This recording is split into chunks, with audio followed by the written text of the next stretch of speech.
हरे कृष्णा। सभी भक्तों का स्वागत है आज की कृष्ण कथा में, कृष्णा बुक में। तो हम पढ़ते, हम सोच रहे थे कि एक बार वही ले लेते, कार्तिक महात्म्य, लेकिन देखेंगे। अभी तो कृष्णा बुक करते हैं। कृष्ण कथा एक दिन लगेगा, पूरा एक बार लगेगा पूरा पढ़ने में। 71 पेज है, 71 पेज। हाँ, छोटी है। ठीक है, तो पहले हम मंगलाचरण करते हैं।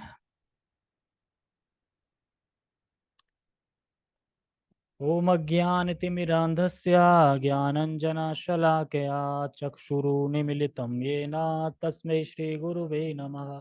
श्रीचैतन्यमनोभीष्टं स्थापितं येन भूतले स्वयं रूपः कदा मह्यं ददाति स्वपदान्तिकं। वन्देऽहं श्रीगुरो श्रीयुतापदकमलं श्रीगुरून् वैष्णवांश्च श्रीरूपं साग्रजातं सहगण रघुनाथं वितं तं सजीवम् साधुवेतं सावधूतं परिजनसहितं कृष्ण चैतन्य देवं श्री राधा कृष्ण पादान सहगण ललिता श्री विशाखात विशांचा। हे कृष्ण करुणा सिंधु दीन बंधु जगतपते गोपेश गोपिका कांता राधा कांता नमस्तते। कांचन गौरांगी राधे वृंदावनेश्वरी वृषभानुसुते देवी प्रणमामि हरिप्रिये। वाञ्छाकल्पतरुभ्यश्च कृपा सिन्धुभ्य एव च पतितानां पावनेभ्यो वैष्णवेभ्यो नमो नमः। जय श्री कृष्ण चैतन्य प्रभु नित्यानंद श्री अद्वैत गदाधर श्रीवासादि गौर भक्तवृंद।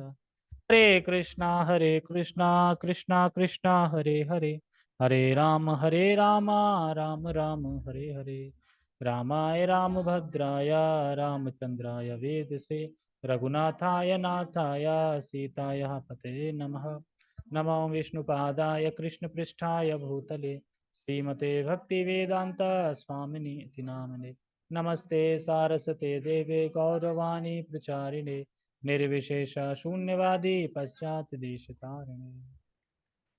तो ये जो महीना है, ये महीना बहुत अच्छा है। बहुत अच्छे का मतलब है नेचर वाइज भी देखा जाए तो भी ये महीना बहुत अच्छा है। जैसे कि सर्दी ज़्यादा नहीं है, गर्मी भी ज़्यादा नहीं है, और अब जब जैसे जैसे दिवाली आती जाएगी तो और मौसम अच्छा होता जाएगा। और बस दिवाली के बाद फिर धुंध वगैरह स्टार्ट हो जाएगी, फिर आंखों को दर्द होगा इस वजह से। तो ये बहुत अच्छा रहता है। जो इस्कॉन से प्रसाद लाए थे वही बांट देना, अगर बचा हो, नहीं तो नीचे होगा। मतलब ऐसा ना हो कि जूठा मूठा कर देना। तो कृष्णा बुक पे हम अध्याय 2 पे थे, जिसमें शीर्षक है कि देवताओं द्वारा भगवान गर्भस्थ में, जब गर्भ में है तो भगवान जो देवता हैं उनकी स्तुति करेंगे। स्तुति मतलब समझते हैं, गुणगान करेंगे। स्तुति मतलब पूजा करेंगे, उनके गुणगान करेंगे इस तरीके से। तो हमने यहाँ तक पढ़ा था कि किंतु यदि कोई आध्यात्मिक दृष्टि से ऊपर उठना चाहता है तो उसे कृष्ण चेतना यानी कृष्ण भावनामृत के अनुसार शक्तिमान की पूजा करनी चाहिए। तो शक्तिमान की पूजा करनी चाहिए, यहां तक हमने पढ़ा था। तो शक्ति कौन है शक्ति कौन है और शक्तिमान कौन है? शक्तिमान मतलब पूरा, शक्ति और शक्तिमान। राधा रानी शक्ति है यानी अंतरंगा शक्ति है, और शक्तिमान मतलब भगवान। तो मतलब कि शक्ति हमेशा साथ रहती है, तभी तो शक्तिमान बोलेंगे ना। तो शक्ति जो है वो श्रीमती राधा रानी है। तो हम पढ़ते हैं। मैंने पढ़ा नहीं है ये, क्योंकि आज टाइम नहीं मिला। भगवान ने योग माया से यह भी घोषित कर दिया कि उनका पूर्णांश यानी अनंत या शेष यानी देवकी गर्भ में, शेष देवकी के गर्भ में स्थित है। रोहिणी के गर्भ में बलपूर्वक ले जाए जाने के कारण वे संकर्षण कहलाए। समझे? बल, इसलिए भी उनका नाम बलराम रखा, बलपूर्वक। बलपूर्वक ले जाए गए मतलब कि वो नहीं, मतलब कि योग माया ने सीधा वहां से लिया और बलपूर्वक ले जाके और वहां पे स्थानांतरित कर दिया। तो तक कैसी कैसी लीलाएं करी भगवान ने। और वे समस्त दैवी शक्ति या बल के स्रोत होंगे जिसके द्वारा लोग जीवन का सर्वोच्च आनंद, जिसे रमण कहते हैं, प्राप्त कर सकेंगे। बल के ऊपर मैंने कुछ बताया था। बलराम जी मतलब बल, बल कौन सा बल?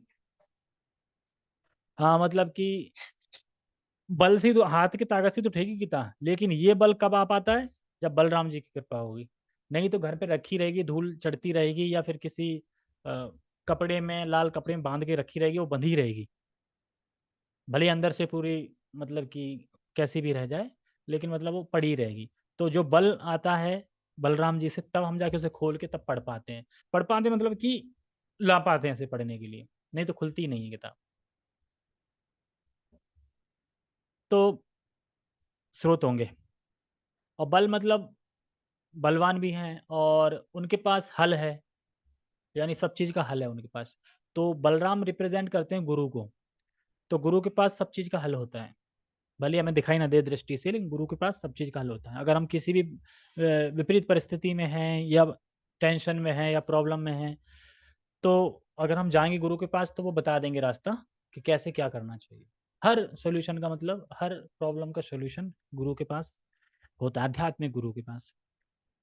मतलब भौतिक सॉल्यूशन नहीं, आध्यात्मिक स्पिरिचुअल सॉल्यूशन कि हम कैसे आगे बढ़ सकते हैं। कहाँ पे थे? अतः पूर्णांश अनंत अपने अवतार के पश्चात संकर्षण या बलराम नाम से प्रसिद्ध होंगे। तो पहले सब बता दिया था। उपनिषदों का कथन है, नायात्मा नायमात्मा बलहीनेन लभ्य। तात्पर्य यह है कि कोई परमेश्वर या किसी प्रकार के आत्म साक्षात्कार के परम स्तर को तब तक प्राप्त नहीं कर सकता जब तक बलराम की पर्याप्त कृपा ना हो। जैसे बता रहा था कि उनकी कृपा होगी तो ही हम कुछ स्पिरिचुअल कर पाएंगे। कहते हैं ना कि भगवान की कृपा से गुरु मिलते हैं, और फिर गुरु की कृपा से भगवान मिलते हैं। तो हमें अचानक ऐसे इस्कॉन नहीं मिल गया है, भगवान की कृपा रही है तब मिल पाया है।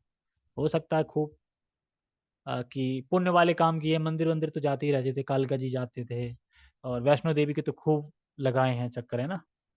और लेकिन वो तो, हाँ वो तो, और वो तो खिचड़ी भी खा के आए थे, हमें नहीं मिल पाई थी, पता नहीं किसको मिल गई थी। हाँ तो हम क्यों चले गए, हमने तो नहीं मिली थी खिचड़ी। लेकिन गए थे। और मुझे इतना धुंधला आता है, जब पहली बार इस्कॉन गए थे, तो वहां पे जो बिना बाल वाले देखा तो अंग्रेज, और ये पता नहीं एकदम डेंजर से लगते थे देखने में, कि ये कुछ बोल नहीं देंगे, मतलब इनसे हम बोलेंगे तो पता नहीं ये बोलेंगे कि नहीं बोलेंगे हमसे, ये बड़ा हैवी, मतलब कि ऊपर स्थिति समझते थे एकदम। लेकिन वो कितने विनम्र होते, अगर हम उनसे बोलते तो कितने प्रेम प्रेम से बोलते, हम बोले ही नहीं कभी उनसे, हम हमेशा डरते रहे। हाँ जो व्हाइट पहना है, हम जैसा दिख रहा है ना, हाँ ये सही है, इससे बोल सकते हैं। लेकिन जो वो होते ना पुजारी टाइप के हुए, देखते थे ना ऐसे लाड रखा है, ऐसे सोचते ये कौन है, कहाँ के प्राणी है ना, बाहर के। लेकिन अब इसको जाता है, अब इजी लगता है ना देखना, अब तो ऐसा लगता है कि सब सही तो है।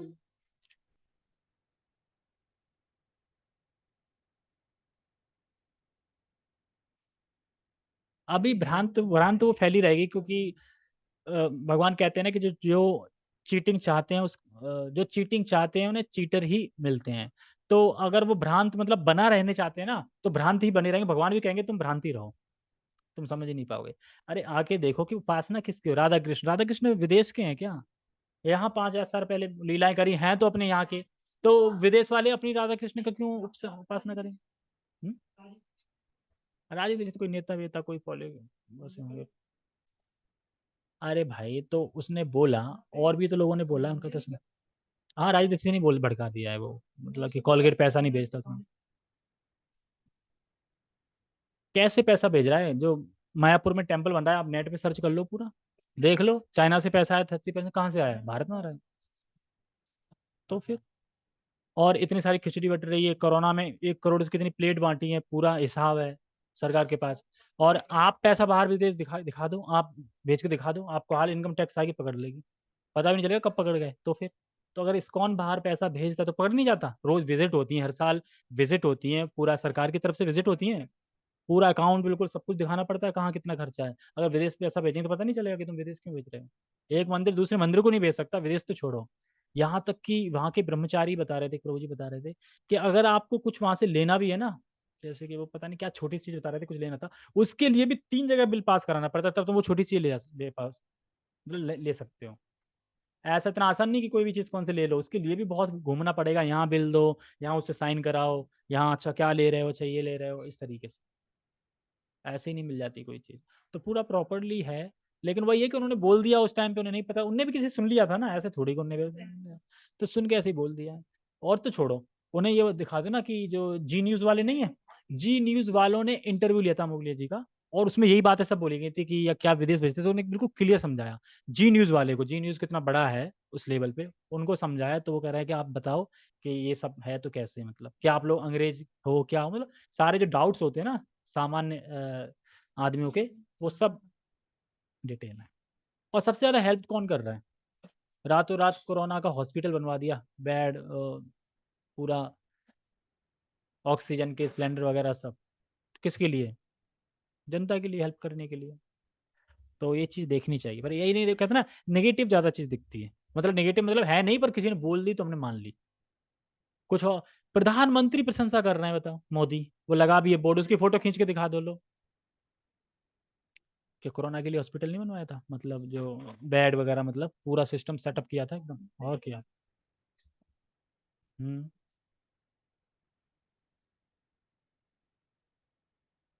हाँ तो फिर भगवत गीता तो है मणिपुर, ठीक है। तो हम यहाँ पे क्या, क्यों ये बात आ गई थी कि बलराम जी की कृपा से ही हमें भक्ति मिलती है, मतलब बल का अर्थ है शारीरिक शक्ति नहीं है, समझे ना। बल का अर्थ शारीरिक शक्ति ही नहीं है, मतलब शारीरिक शक्ति है, लेकिन शारीरिक शक्ति ही नहीं है, मतलब केवल वही नहीं है, और भी चीजें होती हैं, क्या है। ना ही शारीरिक शक्ति से किसी को आध्यात्मिक सिद्धि मिल सकती है। अब मान लो कोई डोले शोले बना ले खूब, तो क्या भक्ति मिल जाएगी? तो फिर उसमें आध्यात्मिक शक्ति होनी चाहिए। बलराम या संकर्षण द्वारा प्रदर्शित की जाती है शक्ति, मतलब किताब उठा के पढ़ना, यहाँ से कौन मंदिर तक जाना, इसके लिए तो बल चाहिए, चाहिए कि नहीं बल, तभी तो जा पाएंगे, नहीं तो खड़े ही नहीं हो पाएंगे इस तरीके से। जैसे कि कुछ लोग हैं, बिरयानी पार्टी में चले जाएंगे, या किसी की शादी वादी में चले रात रात तक, लेकिन उनसे बोल दो कि एक बार मंदिर चले जाओ, तो वहां नहीं जा पाएंगे। या फिर सुबह सुबह जग के, मतलब कोई अगर शरीर के कुछ हेल्प के लिए बता दे, तो सुबह सुबह जॉगिंग करने लगेंगे, जल्दी जगेंगे। और तो छोड़ो, कुत्ते को घुमाने ले जाएंगे सुबह सुबह रोड पे।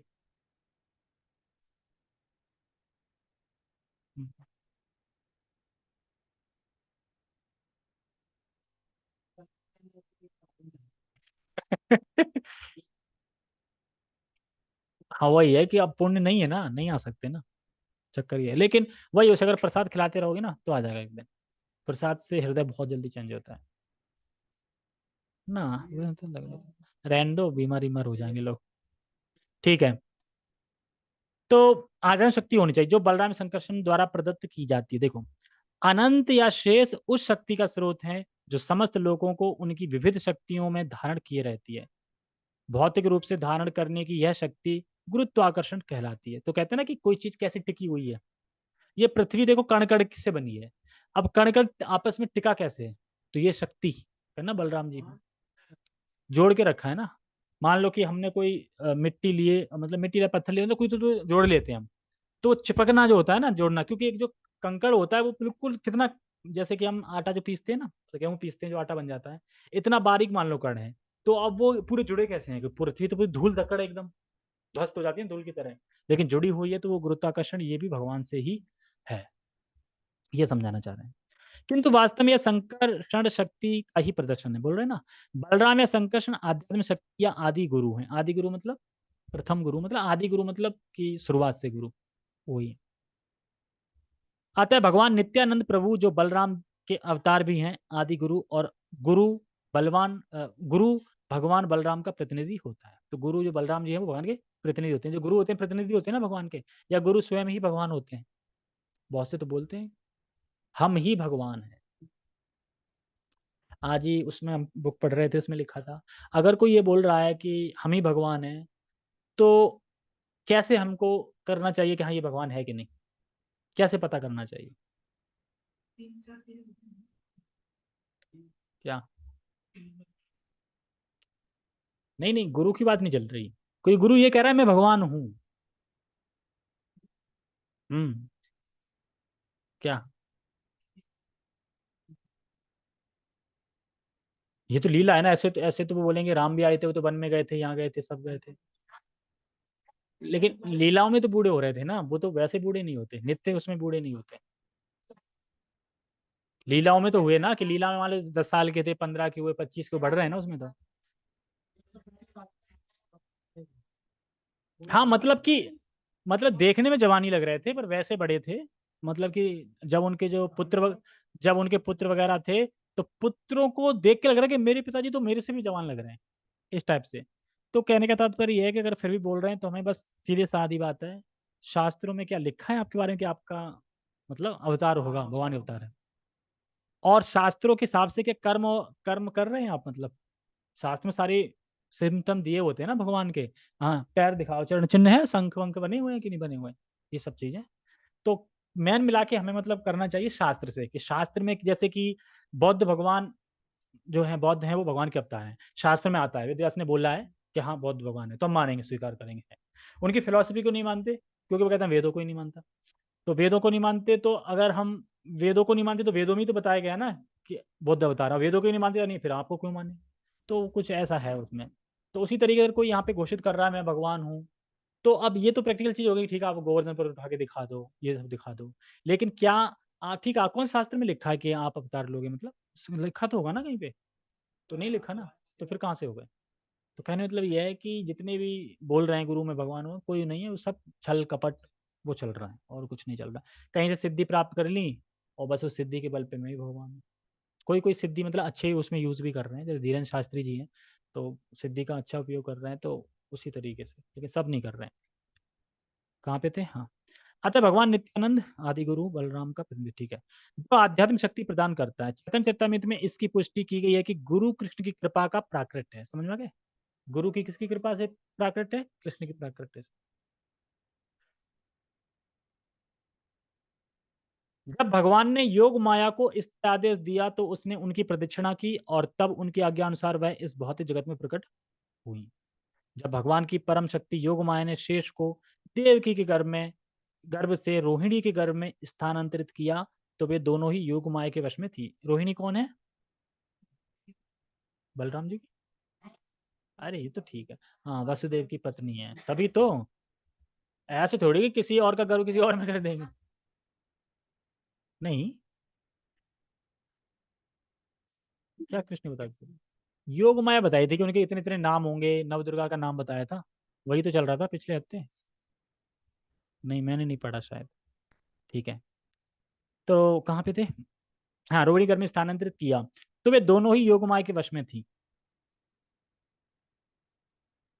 दोनों कौन, जब भगवान की परम शक्ति योग माया ने शेष को देव के घर में रोहिणी के घर में स्थानांतरित किया तो वे दोनों ही योग माया, अच्छा हाँ, रोहिणी और वो क्या नाम है, देव की, हाँ, दोनों योग माया के वश में थी, जिसे योग निद्रा कहते हैं, समझ गए, सो गई थी। जब ऐसा हो चुका तो लोगों ने समझा कि देवकी का सातवां गर्भ विनष्ट हो गया। सातवां कौन थे, बलराम जी, और लोगों के लगा विनष्ट हो गए। जब ऐसा हो चुका था विनष्ट हो गए। इस तरह यद्यपि बलराम देवकी के पुत्र रूप में अवतरित हुए किंतु रोहिणी के गर्भ में स्थानांतरित किए जाने के कारण उनके पुत्र कहलाए। इस व्यवस्था के बाद अपने निष्काम भक्तों की रक्षा करने के लिए सदैव तत्पर रहने वाले भगवान श्री कृष्ण ने अपनी पूर्ण अचिंत शक्तियों सहित संपूर्ण सृष्टि के स्वामी के रूप में वासुदेव के मन में प्रवेश किया। अभी साधारण जन्म ले रहे हैं क्या, मन में प्रवेश कर रहे हैं, पहले किसके उसमें मन में कोई प्रवेश करता है। और क्या कह रहे हैं, संपूर्ण शक्तियों के साथ, संपूर्ण शक्ति मतलब है कि अंतरंगा शक्ति उनकी, मतलब पूरा धाम लेके आए हैं। जैसे वृंदावन धाम है चिन्मय, ऐसे ही इसका प्रतिबिंब है ये, ठीक है। लेकिन जो शुद्ध भक्त होते हैं उनको यहाँ भी धाम दिख जाता है, यहीं यहीं पर वृंदावन धाम के दर्शन हो जाते हैं। तो पूरा लेके आए हैं सब, क्योंकि मैंने कल बताया था ना पिछले उसमें कि राधा रानी कह रही मैं तो नहीं जाऊँ, जहाँ यमुना नहीं है, गोवर्धन नहीं, मैं क्यों जाऊँ। तो यमुना भी आती है, सब होगा, सब आएंगे, मतलब सब पूर्ण शक्ति, मतलब कि भगवान एज इट इज उनका वहां घर है, वहां जो क्रीड़ाएं कर रहे हैं, खेल रहे हैं, एज इट इज यहाँ के करेंगे वो। क्योंकि भगवान कहते हैं कि मेरी, बलराम जी है ना, मार धाड़ करने के लिए, मैं तो सिर्फ लीलाएं करूंगा। तो भगवान लीला करते हैं खाली, इसीलिए तो भगवान कहलाते हैं। भगवान को कोई टेंशन नहीं है कि मुझे ये काम करना है कि वो काम करना है, कुछ नहीं करना है। किसे बुला लो, अच्छा अच्छा अच्छा, कहाँ पे थे हम, हाँ। इस व्यवस्था के बाद अपने निष्काम भक्तों की रक्षा करने के लिए सदा तत्पर रहने वाले भगवान श्री कृष्ण ने अपनी पूर्ण अचिंत शक्तियों सहित संपूर्ण सृष्टि के स्वामी के रूप में वासुदेव मन में प्रवेश किया। इस प्रसंग में यह ज्ञातव्य हो कि भगवान कृष्ण पहले वासुदेव के निष्काम हृदय में प्रविष्ट हुए और तत्पश्चात देवकी के हृदय में स्थानांतरित हुए। वे देवकी के गर्भ में वीर द्वारा स्थापित नहीं हुए थे। तो समझ में आया? भगवान कृष्ण का जो जन्म है, वो जैसे भौतिक संसार में जन्म होता है वैसा नहीं है। पहले वासुदेव के मन में प्रवेश किया और फिर उसके बाद फिर देवकी के हृदय में प्रवेश किया और तत्पश्चात फिर हृदय में स्थानांतरित करते हुए देवकी के गर्भ में वीर द्वारा स्थापित नहीं होते, ये यहाँ पे बताया जा रहा है। तो भगवान अपनी अचिंत्य शक्ति से किसी रूप में प्रकट हो सकते हैं। यहाँ पे किस रूप में प्रकट हुए थे? चार भुजा वाले, है ना, सब कुछ अपने आयुध आयुध लेके आए हैं सब। लेकिन फिर उनकी याचना से कि आप साधारण बालक बन जाइए, तो फिर बन जाते हैं। और फिर उससे पहले मतलब कि देवकी को पता चले कुछ, वासुदेव को ही सब समझा देते हैं कि आप मुझे नंद बाबा के यहाँ ऐसे ऐसे गोकुल में छोड़ दो मुझे आप वहाँ पे। तो अभी आएगा, इसमें पढ़ते हैं फिर। भगवान अपनी अचिंत्य शक्ति से किसी रूप में प्रकट हो सकते हैं, लेकिन सॉरी, उनके लिए यह अनिवार्य नहीं है कि वे स्त्री के गर्भ में वीर क्षेपण की सामान्य विधि द्वारा प्रकट हों। ऐसा यहाँ पे होता है इस जगत में। तो इसीलिए कुछ लोग कहते हैं भगवान ने जन्म लिया। कैसे जन्म लिया? क्या कोई मुकुट पहन के आता है? तो फिर कैसे होता? तो वही है। इस प्रकार भगवान का शाश्वत रूप अपनी पूर्ण शक्तियों समेत वासुदेव के मन से देवकी के मन में उसी तरह स्थानांतरित हुआ जिस प्रकार अस्त होते हुए सूर्य की किरणें पूर्व में उदय होने वाले पूर्ण चंद्रमा में चली जाती हैं। भगवान कृष्ण वसुदेव के शरीर से देवकी के शरीर में प्रविष्ट हुए। वे सामान्य जीव की परिस्थितियों से परे थे, क्योंकि कृष्ण वहां थे। जब कृष्ण आए थे ना, तो पूरी जेल चमक उठी थी, तब सोने की तरह। क्योंकि भगवान जहाँ आते हैं वहां अंधकार हो सकता है क्या? कहते हैं ना कि अगर भगवान है तो फिर अंधकार नहीं है, अंधकार है तो वहां भगवान नहीं है। जहाँ माया मतलब अंधकार, दोनों चीज नहीं। यद्यपि देवकी परम सत्य का वासस्थान बन गई, किंतु कंस के घर के भीतर रहने के कारण वे शमित अग्नि या दुरुपयुक्त की भांति दिखाई पड़ती थी। जब अग्नि किसी पात्र में रखी जाती है या किसी बंद घड़े में रखी जाती है तो अग्नि की प्रकाशमान किरणें नहीं दिखती। अगर बंद कर दो तो क्या दिखेगा? फिर नहीं दिखेंगी। इसी प्रकार से वह दुरुपयुक्त ज्ञान से सामान्य जनता को लाभ नहीं पहुंचता, प्रशंसित नहीं होता। इसी प्रकार देव की कंस के महल के कारागार की दीवालों के भीतर रखी गई थी, जिससे कोई भी उनके उस दिव्य सौंदर्य को देख नहीं सकता था जो उनके घर में भगवान के आने से उत्पन्न हुआ था। तो देवकी को समझ में आ गया था कि कुछ तो स्पेशल है, क्योंकि बहुत खूबसूरत हो गई थी, चमक आ गई थी पूरी। ठीक है, इस तरीके से तो उसी से अनुभव हो रहा है कि कुछ तो अलग है। किंतु कंस ने अपनी बहन के इस दिव्य सौंदर्य को देखा और अत्यंत इस निष्कर्ष पर पहुंचा कि भगवान के उसके घर में शरण ले लिए। इसके पहले वह इतनी अधिक सुंदर कभी नहीं लगी थी। वह स्पष्ट रूप से समझ गया कि देवकी के घर में कोई कुतूहलपूर्ण वस्तु अवश्य है। अतः कंस विचलित हो गया। उसे विश्वास था कि भविष्य में उसका वध करने वाले भगवान का आगमन हो चुका है। कंस सोचने लगा, अब देवकी का क्या किया जाए। वो सोच रहा ना, अब मैं क्या करूं? अरे, जो मैं इतने दिन से सोच रहा था कि मैं अमर रहूंगा, मैं मरूंगा नहीं, आठवीं संतान मारेगा, लेकिन मुझे तो लग रहा है भगवान आ गए। अब मैं करूँ क्या? हड़बड़ा नहीं जाते इंसान कभी कभी कि तो क्या करें जल्दी जल्दी। जैसे कि कैसे बताऊं, जैसे कि कभी हम कहीं जाते हैं मान लो, और वहां पे चलो चलो जब जल्दी जल्दी करते हैं और कुछ हमारा बैग वैग में कुछ सामान रह गया तो फिर हम अतर पतर कर देते हैं कि कुछ निकाल रहे हैं कुछ रख रहे हैं, चैन नहीं लग रही है सही से, हड़बड़ी में समझ। हाँ, उस टाइम पे भी हो जाता है कि हम हड़बड़ी में हो जाते हैं, पता नहीं चलता कि क्या करें। उसी तरीके से ये हक्का बक्का हो गया, अब मैं क्या करूं? अब क्या मैं तलवार निकाल के मार दूं सीधा देव की? तो सोच नहीं पा रहा है। कंस विचलित हो गया। उसे विश्वास था कि भविष्य में उसका वध करने वाले भगवान का आगमन हो चुका है, और जब देवताओं ने पहली भविष्यवाणी कर दी तो वो तो पूर्ण होगी, तुम चाहे कुछ भी कर लो। कंस सोचने लगा कि अब देवकी का क्या किया जाए। और बताते हैं कि जब योगमाया ने उन्हें बता दिया कि तुम्हारा वध करने वाला तो पैदा हो चुका है, तो उसके बाद वह विष्णु के डर से इतना डर गया कि पीली चीज कोई देख के वो समझता आ गया विष्णु, अपनी बीवी से ही डर गया। अरे मैं हूं, पीली साड़ी मत पहना करो। क्योंकि भगवान के वस्त्र ज्यादा पीले होते हैं ना, येलो मुकुट होता है येलो, तो वो येलो चीज से डरने लगा, मतलब इतना भयभीत था। और रात को सपने में देखता था कि विष्णु आ गया मार रहा है मुझे। तो कहते हैं ना कि जो भौतिकतावादी लोग होते हैं, असुर लोग होते हैं, वो देखो दिन में टेंशन, और रात को सो रहा है तो रात के सोने में भी टेंशन, तो ये चैन से नहीं जी पाते। ऐसे यहाँ पे असुर लोग हैं, मतलब जो भी हैं भौतिकतावादी, उन्हें भी टेंशन खाई जाती है, अरे कैसे चलेगा, कैसे होगा, शादी करनी है बच्चों की, कैसे होगा, बस इसी टेंशन लगे रहते हैं। शादी होने के बाद तो कुछ और टेंशन आ जाएगी, फिर कुछ और आ जाएगी। भक्ति भजन के बारे में सोच ही नहीं पाते हैं, पूरी जिंदगी ऐसी निकल जाती है। सूर्य उदय होता है, अस्त होता है, और उनकी आयु को काटता रहता है, लेकिन भक्त की आयु को नहीं काटता। क्यों? क्योंकि भक्ति तो जीते जी मुक्त है ना। आप ले लो, मार दो अभी, वो अभी को मेरी धाम चले जाएगा, मरा कहाँ फिर?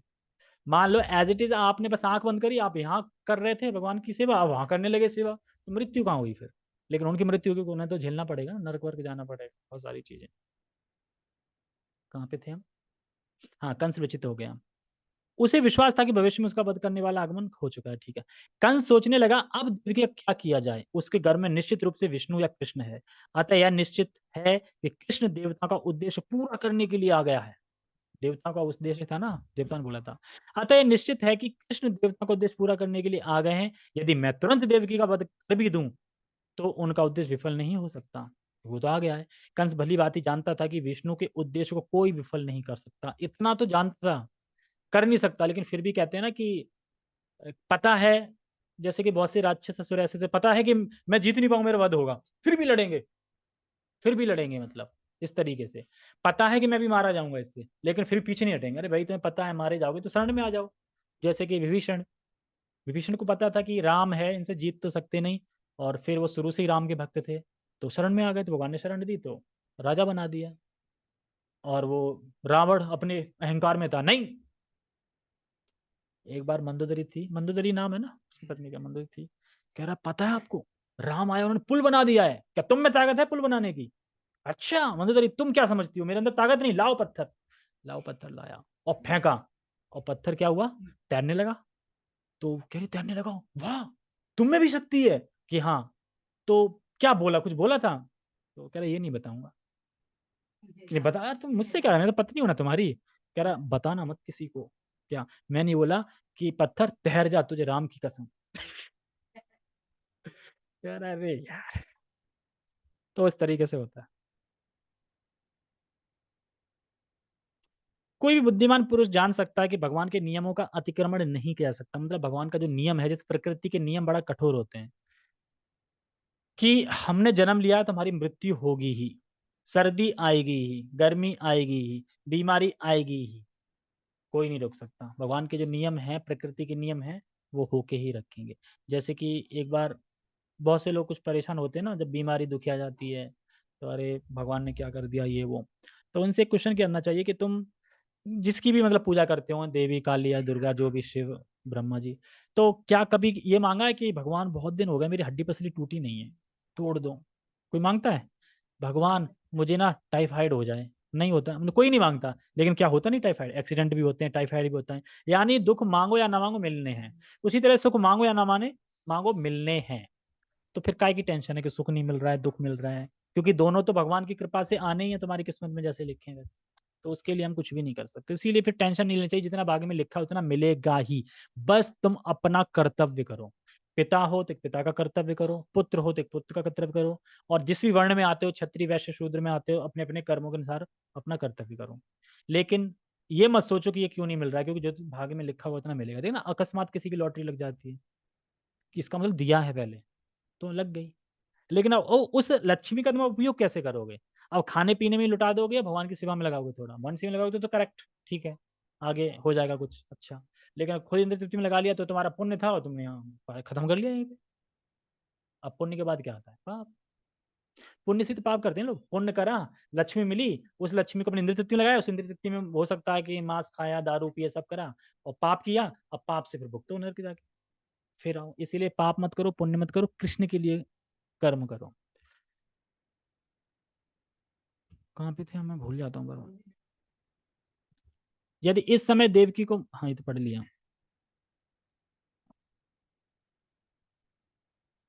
कहाँ पे थे? हाँ, कोई भी बुद्धिमान पुरुष जान सकता है कि भगवान के नियमों का अतिक्रमण नहीं किया जा सकता, ठीक है। सारे असुर चाहे कितने ही विघ्न क्यों ना डालें, भगवान का उद्देश्य पूरा होकर रहेगा। और कंस ने विघ्न डाले भी थे, पूतना भेजा, इस असुर को भेजा, उस असुर को भेजा, बहुत खिलौने भेजे। मामा ने बहुत खिलौने भेजे भांजे के लिए, पर भांजे को एक भी खिलौना पसंद नहीं आया, सब तोड़ ताड़ के फेंक दिए। कंस ने सोचा यदि इस समय मैं देवकी को मारता हूं तो विष्णु अपनी परम इच्छा को अधिक तीव्रता से लागू कर देंगे। मैं पता चलूं कि मैं मरने वाला हूँ लेट, और अभी मार दिया तो मैं भी मर जाऊंगा। तो तीव्रता से मतलब इतना, मतलब तुमने मेरी माँ को मार दिया, ठीक है मैं कुछ ही दिनों में मार दूंगा। तो कह रहा कुछ तो जिंदा रह लूं। ये सोच रहा है, तो कितना ज्ञानी है, मतलब कि कितना बुद्धि लगा रहा है अपनी। लेकिन उसकी एक बुद्धि ये नहीं लगी यार शरण में चले जाओ, ये बुद्धि नहीं लगाई उसने। क्यों? क्योंकि भैया असुर बुद्धि होती है ऐसी है। कोई भी बुद्धिमान, हाँ तो विफल हो सकता है। कंस भली भांति जानता था कि विष्णु के उद्देश्य को कोई विफल नहीं कर सकता। मैं बार बार भूल जाता हूँ कहाँ पे, इसमें छोटा छोटा लिखा है। कहाँ पे, कहाँ पे लिखा है? हाँ, आदित्य लागू करेंगे। देवकी को इस समय मारना सबसे घृणित कार्य होगा। भले भले कोई कितनी ही विषम परिस्थिति में क्यों ना हो, किंतु वह अपनी ख्याति नष्ट करना नहीं चाहता। क्योंकि उस टाइम में मारते तो सब लोग थूकते हैं, क्या राजा हो तुम्हें, एक अबला नारी को तुमने अपनी बहन को उसमें किडनैप करके मार दिया है, तुम अपने आप को तुम पुरुष कहलाते हो, हैं नपुंसक हो तुम। तो कह रहा अपनी ख्याति को नहीं खोना चाहता था। आखिर देवकी एक अबला है, वह मेरी शरण में है, वह गर्भवती है, और यदि मैं उसे मारता हूं तो मेरी ख्याति मेरे जीवन भर के पुण्यों का फल तथा मेरे जीवन की अवधि जीवावधि समाप्त हो जाएगी। तो अपने आप को इस में बड़ा पुण्य कर रहा हूँ, है ना। उसने आगे विचार किया कि जो व्यक्ति अत्यधिक क्रूर होता है वह इसी जीवन काल में मृत तुल्य रहता है। क्रूर पुरुष अपने जीवन काल में किसी को प्रिय नहीं होता। लग रहा है उसने गीता पढ़ ली क्या तुरंत? गीता पढ़ ली उसने तुरंत। और उसकी मृत्यु के बाद लोग उसे कोसते हैं। तो मतलब गीता ही पढ़ ली ना, कि अगर ऐसा जघन्य पाप करेंगे तो लोग कोसेंगे और जीते जी मैं मृत माना जाऊंगा। तो उसने गीता पढ़ी, तुरंत गीता पढ़ ली, पीछे रखता था गीता। मतलब जब देवकी ने अ, जब मतलब योग माया आती ना, तो बताती कि कंस तेरा वध करने वाला तो पैदा हो चुका। तुरंत उसने गीता पढ़ ली कि देखो बहन, हम क्या करने वाले, हम तो कर्मों में बंधे हुए हैं, हम तो कर्मों के अनुसार तुम्हारे पुत्रों को मारा, हम तो कर नहीं सकते, हम तो कठपुतली हैं। सारा गीता का ज्ञान दे दिया। और फिर तुरंत उसके जो असुर लोग थे ना, फिर भड़का दिया और फिर बदल गया एकदम। इस तरीके से की मतलब कभी भी कुछ भी कर जाए असुर लोग कह नहीं सकते, इसलिए उनका भरोसा नहीं करना चाहिए। उसने आगे विचार किया कि जो व्यक्ति अधिक क्रूर होता है वह इसी जीवन में मृत्यु, ठीक है। क्रूर पुरुष अपने जीवन काल में किसी को प्रिय नहीं होता और उसकी मृत्यु के बाद ही लोग उसे कोसते हैं। देखा है कोई लोग, देखे जीते जी भी सबको तंग करते रहेंगे, मरने के बाद लोग कोसते हैं अच्छा भला चला गया, बड़ा क्रूर था। तो ऐसा जीवन मत जियो कि लोग जीते जी तुमसे परेशान रहे और मरने के बाद भी तुम्हें कोसे। तो ऐसा जीवन जियो कि लोग जीते जी तारीफ करें और मरने के बाद बोले कि कोई व्यक्ति था। एक रिस्पेक्टफुली याद करें, कम से कम इतना तो जीवन जीना चाहिए ऐसा। अपने देहात्म बुद्धि के कारण मनुष्य का पतन होता है और नरक के गहनतम भाग में धकेल दिया जाता है। कंस ने उस देवकी के वध के पक्ष और विपक्ष पर इस प्रकार से विचार किया। क्या विचार किया वह हम कल पढ़ेंगे, क्योंकि लेट हो रहे हैं, हमें अभी फिर दीपदान भी करने हैं, फिर टाइम हो जाएगा। हरे कृष्णा। जगत गुरु श्रील प्रभुपाद की जय। श्रीमद भागवतम की जय। निताई निताई गौर प्रेमानंदे। हरे कृष्णा।